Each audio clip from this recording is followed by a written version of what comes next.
태양을 축구공 하나로 줄여보겠습니다. 지름 22cm짜리 공입니다. 이 축소 비율을 그대로 유지하면 지구는 볼펜심만한 2mm 구슬이 되고 그 구슬은 축구공에서 24m쯤 떨어진 곳을 돌게 됩니다. 자, 이 상태에서 오늘의 주인공을 같은 자리에 데려와보죠. 지름 470m짜리 공입니다. 롯데월드타워를 눕혀놓은 것과 비슷한 크기죠. 축구공 옆에 470m짜리 공을 세우는 겁니다. 이게 지금까지 알려진 가장 큰 별들의 크기입니다. 그런데 오늘 이야기의 핵심은 이 숫자가 아닙니다. 이 별들의 순위표는 몇 년마다 뒤집히고 더 근본적으로는 1위를 정하는 일 자체가 불가능에 가깝습니다. 이 거인들에게는 우리가 표면이라고 부를 만한 것이 없기 때문입니다. 먼저 기준점부터 잡겠습니다. 태양은 지름이 약 139만 km입니다. 지구를 일렬로 109개 세워야 태양 하나를 가로지르고 부피로 따지면 지구 130만 개가 들어갑니다. 태양계 전체 질량의 99.8%가 태양 하나에 몰려있기도 하죠. 우리 기준에서는 압도적으로 큰 존재입니다. 그런데 별들의 세계에서 태양은 어떤 이치일까요? 평범합니다. 정확히 말하면 평범한 축에서도 좀 큰 편입니다. 우리 은하별의 70% 이상은 태양보다 작고 어두운 적색 외성이거든요. 오늘 우리가 만날 별들은 그 반대쪽 끝, 통계적으로는 거의 존재하지 않는 극단에 있는 것들입니다. 별이 커지는 데는 이유가 있습니다. 별은 중심에서 수소를 태우며 바깥으로 밀어내는 힘과 자기 무게로 안으로 무너지려는 힘이 팽팽하게 맞선 상태입니다. 그런데 중심의 수소가 떨어지면 균형이 깨집니다. 중심은 수축하면서 더 뜨거워지고 그 열이 바깥층을 거세게 밀어냅니다. 그래서 별은 죽어가면서 오히려 부풀어 오릅니다. 이게 적색 거성이고 원래 질량이 아주 컸던 별의 경우에는 적색 초거성이 됩니다. 여기서 기억해 두실 게 하나 있습니다. 우리가 가장 크다고 부르는 별들은 전부 2단계에 있는 별입니다. 다시 말해 오늘 보게 될 거인들은 전성기의 모습이 아닙니다. 가장 가까운 사례부터 보겠습니다. 여름밤하늘 정갈자리의 붉은 심장 안타레스입니다. 반지름이 태양의 약 680배로 추정됩니다. 겨울철 오리온 자리의 베텔게우스도 비슷한 계열이죠. 이쪽은 추정치가 연구마다 갈리는데 대략 태양의 700배 안팎으로 봅니다. 이 정도만 해도 태양 자리에 가져다 놓으면 수성과 금성과 지구는 물론이고 화성궤도까지 별 내부에 잠깁니다. 밤하늘에서 붉게 보이는 밝은 별들 상당수가 이런 상태라는 게 흥미롭습니다. 붉다는 건 표면이 상대적으로 차갑다는 뜻이고 그렇게 넓게 부풀었는데도 밝게 보인다는 건 그만큼 표면적이 어마어마하다는 뜻입니다. 한 단계 더 올라가 보겠습니다. VY 큰 개 자리는 반지름이 태양의 약 1400배로 측정됐습니다. 1400배라는 숫자를 조금 풀어서 말씀드리면 이렇습니다. 이 별을 태양 자리에 놓으면 목성궤도가 별 안에 들어갑니다. 표면적은 태양의 200만 배, 부피로는 태양 27억 개분입니다. 그런데 질량은 태양의 17배 정도로 추정됩니다. 이 숫자들을 나란히 놓고 보면 이상한 점이 보이실 겁니다. 부피는 27억 배인데 무게는 17배라면 이 별의 평균 밀도는 상상하기 어려울 만큼 낮다는 뜻입니다. 이 이야기는 잠시 뒤에 다시 하겠습니다. 오늘의 반전이 거기서 나오거든요. 이제 순위표의 꼭대기입니다. 방패자리 방향 약 2만 광년 떨어진 곳에 스티븐슨 28이라는 별이 있습니다. 반지름이 태양의 약 2150배로 계산됐습니다.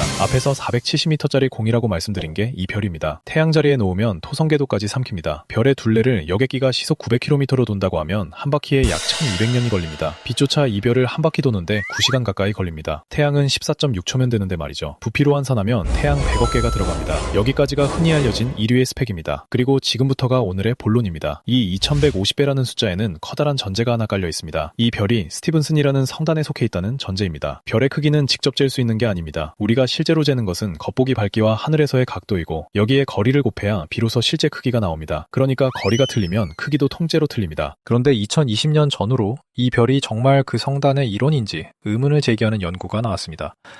만약 더 가까이 있는 별이라면 크기는 크게 줄어듭니다. 유럽 우주국의 가이아 위성이 수많은 별의 거리를 정밀하게 재고 있지만 하필 이런 초거성들은 표면이 얼룩덜룩하고 하늘에서 차지하는 각도도 커서 위치 측정이 흔들립니다. 별이 클수록 거리를 재기 어렵다는 역설이 있는 겁니다. 그리고 더 근본적인 문제가 남아 있습니다. 앞에서 미뤄둔 밀도 이야기입니다. 이 초거성들의 바깥층은 얼마나 희박할까요? 지구 대기와 비교하면 100만 분의 1보다도 훨씬 옅습니다. 지상 실험실에서 애써 만들어내는 진공과 비슷한 수준이죠. 그러니까 이 별의 바깥쪽은 우리가 아는 표면이 아닙니다. 딛고 설 곳은 물론 없고 뚜렷한 경계선조차 없습니다. 안에서 바깥으로 갈수록 물질이 서서히 옅어지다가 어느 순간 별인지 우주인지 구분이 안 되는 상태로 넘어갑니다. 천문학자들은 그래서 별의 표면을 임의로 정의합니다. 빛이 겨우 빠져나오기 시작하는 층, 그 지점을 표면으로 삼기로 약속한 겁니다. 가장 큰 별의 1위를 정할 수 없다는 말은 이런 뜻입니다. 자를 갖다 댈 곳이 애초에 없습니다. 잠깐 상상을 하나 해보겠습니다. 우리가 이 초거성의 바깥층 안에 떠 있다면 무엇이 보일까요? 우선 아래를 내려다봐도 바닥이 없습니다. 발밑은 지구 대기보다 훨씬 옅은 붉은 안개일 뿐이고 그 안개는 아득히 먼 아래까지 조금씩 짙어지기만 합니다. 표면 온도는 3000도 남짓이라 주위는 눈부신 햇빛이 아니라 어둑한 주황빛으로 가득 찰 겁니다. 더 이상한 건 무게입니다. 별의 질량은 태양의 열 몇 배인데 반지름이 1000대가 넘다 보니 그 바깥층에서 느껴져지는 중력은 지구 표면의 수천 분의 1에 지나지 않습니다. 몸무게 70kg인 사람이 20g짜리 깃털처럼 되는 셈이죠. 살짝 발을 구르면 그대로 몇 시간을 떠오릅니다. 우리가 우주에서 가장 거대하다고 부르는 대상은 사실 이렇게 붙잡을 것도 디딜 것도 없는 존재입니다. 크다는 말과 단단하다는 말은 전혀 다른 이야기입니다. 여기에 하나가 더 있습니다. 이 별들은 크기가 고정돼 있지도 않습니다. 적색 초고성 대부분은 맥동하는 별입니다. 수백일에서 수년 주기로 부풀었다 수축하기를 반복하죠. 그 과정에서 겉으로 보이는 밝기도 변하고 크기도 변합니다. 2019년 말 베텔게우스가 갑자기 어두워졌던 사건을 기억하시는 분도 계실 겁니다. 당시에는 곧 초신성이 되는 게 아니냐는 이야기까지 나왔지만 이후 관측과 분석에서는 별이 뿜어낸 물질이 식으면서 먼지가 되어 우리 시야를 가린 것이라는 설명이 유력해졌습니다. 요약하면 이렇습니다. 거리도 불확실하고 경계도 흐릿하고 크기 자체가 시시각각 변합니다. 그런데도 우리는 순위표를 만듭니다. 그 순위표가 자주 바뀌는 게 오히려 정상입니다. 그렇다면 우리는 이 거인들의 모습을 실제로 본 적이 있을까요? 아주 최근에 하나 있었습니다. 2024년 유럽 남방천문대의 초대형 망원경 간섭계가 대마젤란 은하에 있는 WOH G64라는 별을 확대해 촬영하는 데 성공했습니다.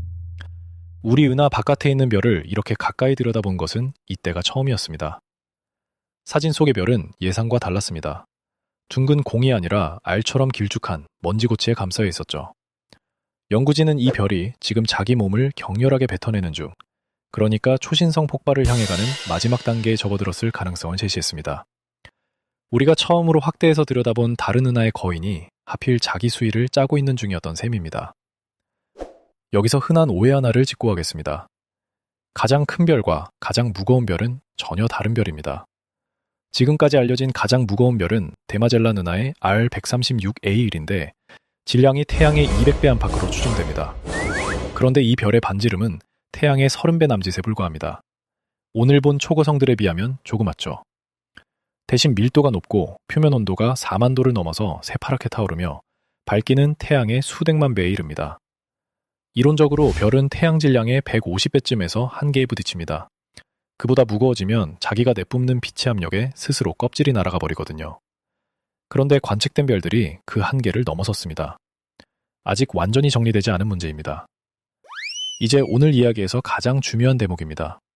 별에게 크다는 것은 대가를 요구합니다. 무거운 별일수록 중심 압력이 높아 연료를 훨씬 사납게 태웁니다. 질량이 10배라고 해서 10배 오래 사는 게 아니라 오히려 수천 배 밝게 타면서 훨씬 빨리 소진됩니다. 태양은 100억 년을 삽니다. 태양보다 20배 무거운 별은 1000만 년쯤 삽니다. 100배급 별이라면 수백만 년입니다. 태양의 1000분의 1도 안 되는 시간이죠. 우주에서 가장 거대한 별들은 가장 오래 산 별이 아니라 가장 급하게 살아버린 별들입니다. 태어나서 죽을 때까지가 인류가 농사를 짓기 시작한 시점부터 지금까지의 시간보다 조금 긴 정도인 경우도 있습니다. 그래서 이런 결론에 이릅니다. 우리가 밤하늘에서 감탄하며 바라보는 그 거대한 붉은 별들은 별의 전성기가 아니라 임종의 모습입니다. 적색 초고성 단계는 별의 일생 전체에서 대략 1%도 되지 않는 짧은 마지막 장입니다. 사람으로 치면 마지막 몇 달에 해당하는 시기죠. 하필 그 시기에 별이 가장 크고 가장 눈에 잘 띄기 때문에 우리는 그 모습을 별의 대표 이미지로 기억하게 된 겁니다. 게다가 이 별들은 대부분 수천, 수만 광년 밖에 있습니다. 지금 우리 눈에 도착한 빛은 수천 년 전에 그 별을 떠난 빛입니다. 그러니 저 별들 중 일부는 이미 폭발했을 수도 있습니다. 우리는 아직 그 소식을 못 받았을 뿐이죠. 그리고 이 이야기의 끝에는 태양이 있습니다. 오늘 본 거인들 옆에서 태양은 축구공, 아니 그보다 훨씬 초라해 보였습니다. 하지만 태양은 100억 년을 안정적으로 탈 수 있는 별이고 이미 46억 년을 그렇게 태워왔습니다. 그 안정된 시간 위에서 바다가 생겼고 단세포에서 시작한 생명이 수십억 년에 걸쳐 지금의 형태가 되었으며 마침내 그 중 하나가 밤하늘을 올려다보고 저 별은 얼마나 클까 하고 궁금해하기 시작했습니다.